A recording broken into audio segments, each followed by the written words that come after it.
वो मैं वाक़या सुनाता हूँ ना। वो एक आदमी की भैंस बीमार थी, तो हकीम के पास आया। हकीम साहब ने उसे कहा कि भाई इसको जुलाब आवर दवा देनी पड़ेगी भैंस को, एक दफ़ा इसका पेट साफ़ होगा तो फिर ये इंशाल्लाह खाना पीना शुरू कर देगी।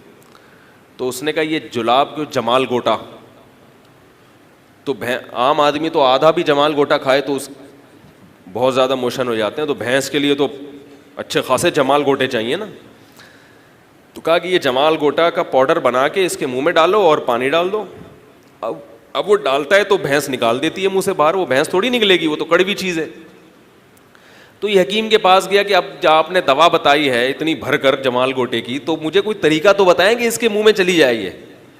हकीम साहब ने कहा कि पाइप में दवा डालो, पाइप इसके मुंह में रखो, भैंस के मुंह में, और पाइप का दूसरा सिरा अपने मुंह में रख के जोर से फूंक मारो। जब जोर से फूंक मारोगे तो ये दवा उसके पेट में चली जाएगी। ठीक है जी।